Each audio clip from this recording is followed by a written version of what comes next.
Do you think that the Angels will do a little buying if they're in a similar spot now to where they are 2 weeks from now?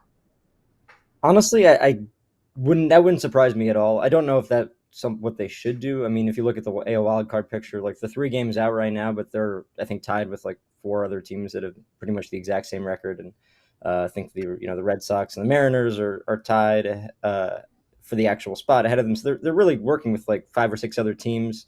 I don't think their chances are amazing, but they're not out of it. And we all know how the Angels operate, right? Like they'll be aggressive. Um, that they never think about rebuilding. Like if they have a chance, and it's hard to blame them. I mean, they haven't been to the playoffs in 11 years. If you have a chance, it's you almost feel like you should take it, but at the same time, I mean, we saw the same mistake they made 2 years ago by going all in and instead of subtracting there and maybe being in a better position right now, they decided to add and are in the spot they're in, kind of fighting for a playoff spot and I guess exceeding expectations, in certain ways this season. So yeah, I think they might if they're in this position. I don't know if that means they should. There's also scenarios where they can kind of, be a little bit nuanced and maybe buying and selling in certain different areas. But yeah, my guess is they would be aggressive if they're within 3 games of a playoff spot.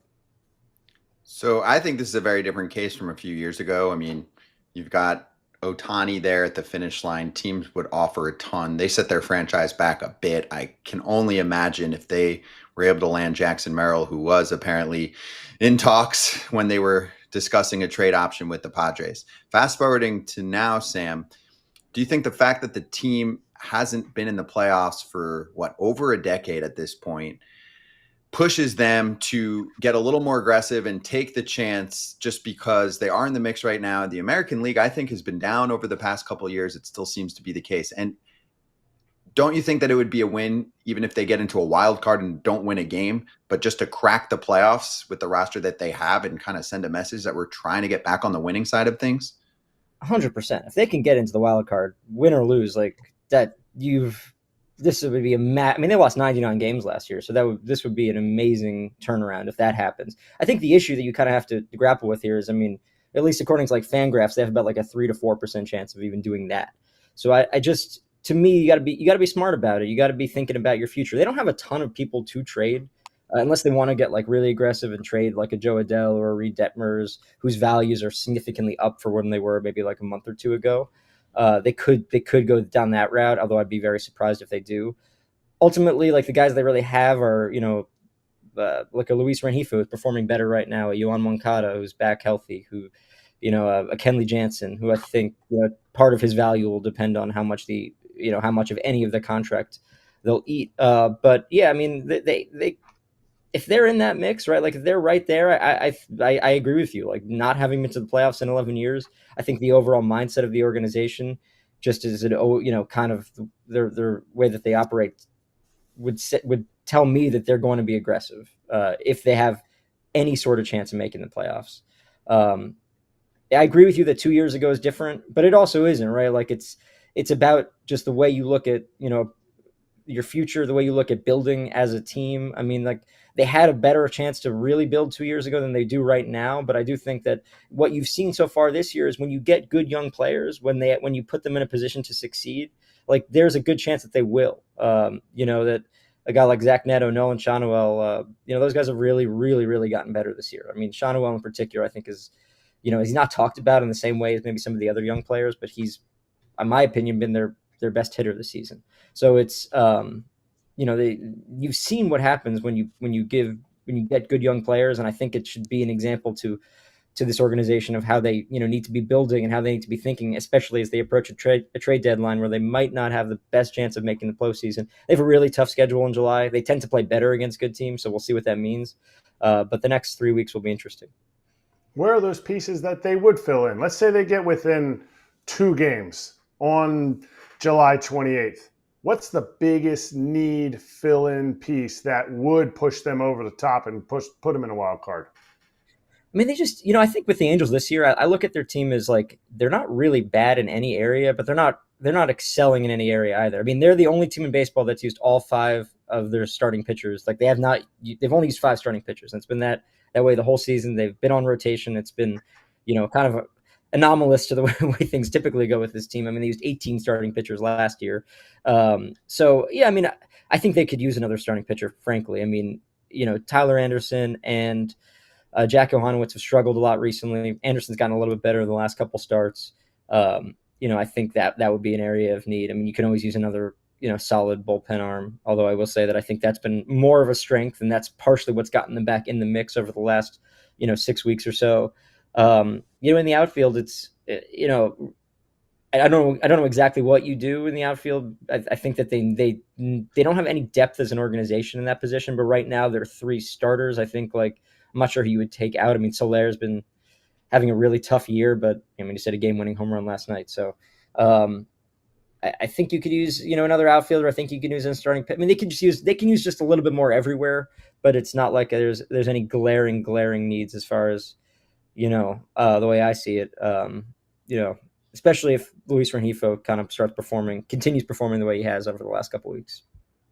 Sam, you made me laugh, by the way, when you said Yoan Moncada is healthy. As a White Sox fan, I mean, that was kind of like an oxymoron, isn't it? Yoan Moncada is healthy, like for how long is the real question? A week? Yeah, he's been in the lineup for 2 days now, so I guess we'll see what that means. He's due for a back or a hamstring or something. I mean, I hate to say that, but gosh dang, man, it's been a rough run for numerous years here. Listen, I get it. The Angels want to try it, but they're not better than a lot of the teams that are even equal or ahead of them in the standings. So they want to try and go for it. They want to try and do this. You mentioned all the position players. Is there a bat out there that they could go get to plug in? Because, Christian Moore is going to come back. Nolan Shanwell, Neto, Moncada. You have O'Hoppe. They're young. They're kind of a young core, right? So you wouldn't want to stunt their development by going out and getting a bat. I just don't know where you would put that bat. That's kind of what I'm saying. Like right now, Logan O'Hoppe's been not good, right? Like that's just, that's, you could go ahead and get another catcher, but I agree with you. Like, what's the value in that? I mean, right now, I would say the best thing as an organization that they can do is make sure O'Hoppe gets better and, play him and, figure that out for him. I mean, that's like, I agree with you. Like that. I don't really see any value in going and adding a ton of a ton of offense rather. I mean, it's, it could go try to bolster the bench a little bit, but at the end of the day, like to me, buying right now, I mean, unless like something they get really hot over the next 3 weeks, it doesn't make a ton of sense to me. And I know that's just everyone's gonna say like I just being downer or negative, but it's just I don't see it. They have a lot of teams to jump. They have a lot of They have a lot of challenges ahead of them if they're going to make the postseason. And there's just a track record that would lead me to believe that like that's just not where this is headed. But maybe somebody can clip this in 2 months and make me look an idiot, and they did it, and that would be great. I just don't see it right now.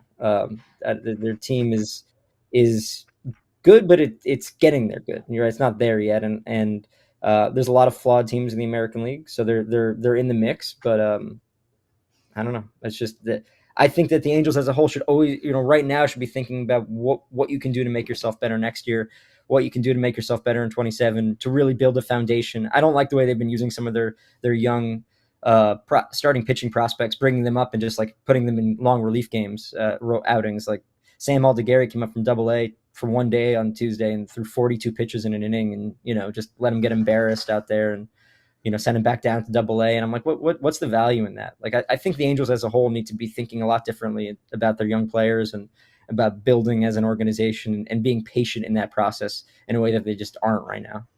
Kratz, we talk about HelloFresh a lot, but in the same fam is another option for you if you're looking to go on your little wellness journey or you're very picky in terms of what you're looking for ingredients-wise. You can go Green Chef this summer.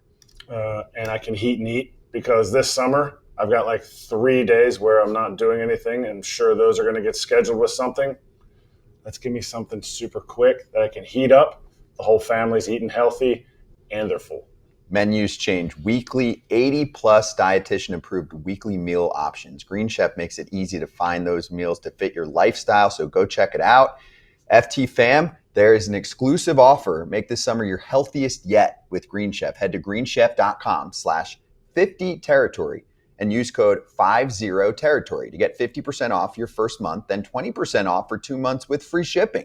That's code 50territory at greenchef.com/50territory. A few years ago, I played with Jo Adell on Team USA, and somebody from the organization showed a scouting report that they did on Jo Adell, and they rated him as a possible future Hall of Famer. It hasn't gone that well for him since he's been up in the big leagues. It was kind of a reach as far as a report. But now that he had that hot month of June with all those dingers, has Jo Adell arrived as a guy who should be playing every single day in the big leagues versus righties, versus lefties, versus velo, versus spin? Yeah, I do. I mean, I think that, like you mentioned, all the home runs, but to me, like what's been most impressive is the lack of strikeouts, the more walks. I mean, he's taking good at bat. He's a hard guy to get out right now. Now maybe he's cooled off a tiny bit since that in the last couple of days, but for the most part, like he's just putting really good swings on the ball. I think the difference for him is, he's just not accepting that he's a strike. He's just like a three true outcomes type power hitter, right? Like 2 years ago, I remember him talking about he was willing to accept that he was going to strike out. That was going to be part of his game, and I just don't think that he's doing that anymore. I think he's understood that he can be a real legitimate, on base type hitter that also has power. And I think whoever gave you that scouting report, right, like that was partially what they were probably hoping to see, and it's starting to come together. I don't know if Hall of Fame is where he's headed or where he's ticketed, or but I do think he could have deserved an All-Star nod this year. George Springer would be ahead of him, but there's probably a lot of debate you can make over the selections that they made in the American League outfield. But overall, I think he's figured something out. Like he's made himself an actual big league hitter. We've seen it in the past when he's gone on hot streaks. He runs hot and cold quite a bit, and when he gets hot, he hits a lot of home runs. And I think this time around, he's gotten on base a lot more, and he's actually looked like a real major league hitter, as opposed to just someone who can square one up every couple days. Sam, it's well documented that this team has made some disastrous free agent signings over the years. We do not have to remind anyone about those pain points, but I'm going to take it to the other route. Should they be thinking about extension talks with some of these players? I don't know if they've had any open conversations. We have Logan O'Hoppe on the show pretty frequently. I think we asked him at one point, and he said no combos yet. So between O'Hoppe and Neto and Shanuel, and maybe even Jo Adell at this point, as he's had ups and downs, and right now is in a good spot, and maybe they project him forward looking good. I think he's only got a couple of years left of team control. What would you do if you're Perry Minasian and Artie Moreno actually listened to you and you said, hey, can I pick two guys here where we give them league market extensions at the rate that they're at in terms of service time? Yeah, I mean, I think they missed the boat on this, to be honest with you, a little bit. I think some of these extensions should have been thought about or negotiated either before this season started or, last year. I mean, it's just, I think it's tougher to extend guys when they've kind of proven themselves as big leaguers, and, they know what their market's going to be once they hit free agency. And it's going to be probably more than, at least what the Angels' recent history has kind of shown us. The Angels haven't really made a big free agent signing in about since Anthony Rendon. I mean, they just said they haven't, right? Like they've I think their max contract that they've handed out is Kikuchi this year. That's 3 years, 63. So it's, they're not really operating as a big market team in the last 5 years by any measure. I think they probably should have done that. I don't know if those players are going to be in their price range right now. I don't know exactly if that's on the table right now. I think part of it is, you talk about O'Hoppe. Part of it probably is the agency, right? Like, certain agents are probably more open to something like that than others. But, the whole point of doing that is extending, that window that you have for an extra maybe 1-2 seasons before they hit, the first, real free agency of their careers. And you have to incentivize that in a certain way. And I just don't know if the Angels are willing to spend that type of money. I mean, Perry, Wash, like all these guys came from Atlanta, where that's been, the method of operation, right? Extending young players, and just haven't done that here. I think, part of what all of this, you talk about windows, and I think, it's an interesting conversation. I think everyone looks at the Angels right now as, okay, they've got some good young players, but those windows aren't forever. And some of these guys are going to be free agents before you really know it. And so, I think that enters the calculus of how they push, how they build, how they, think about, their future, if they're thinking about it in that context. But I just, everything with the Angels is always about the present. And I think that's probably why, to some extent, they haven't, pulled the trigger on any sort of serious extension talk as of yet. All right, Sam, I hate to do this to you, but I want to just say thank you for the article you wrote on Bobby Jenks. He obviously passed away. We talked about Bobby. And I want to say thank you for the great article you put out about him on The Athletic before he passed away, about him and his family and the challenges he was going through. So nothing about the Angels other than Bobby came up in the Angels organization. But thank you from me and from my teammates and from Bobby Jenks fans for writing that article and kind of putting his life into a perspective for me. So I just wanted to say thank you. That was it. No, that means a lot to me. I appreciate you saying that. And yeah, it's just, yeah, that's a tough one. I didn't know him beyond, dealing with him and his family through that process. But, it's hard because you could tell just how much he meant to his family and to people close to him. And, I've been thinking a lot about them the last few days. And, yeah, I just hope they're doing all right. Okay. Appreciate it.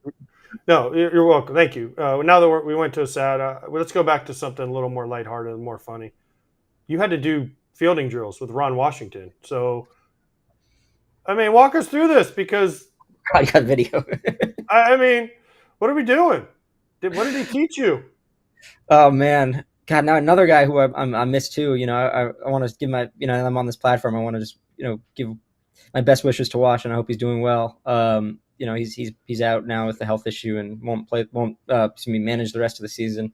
But yeah, that was a really great experience, and I think to me that just, it's less about me and more about just like the way Wash teaches and just I think what gravitates him toward players, and vice versa, and he just got an energy to him, man. Even at 73, even though he's going through all this, it's just like you could tell like this is who he is. I think that was the last line of that story. And going through that process, like, man, I'm not a baseball player.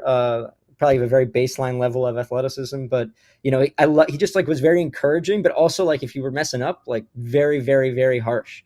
I don't think he expected, it to look like a big league level, of fielding ground balls. But if it wasn't the right way of going about it, he would yell, he would curse, he would get in your grill about it. So yeah, that's who he is, and I think that's it's something the team's missing right now, and I just hope he's healthy and gets healthy and does what he needs to do to get back on a baseball field, because if that story illustrates anything, that's where he belongs.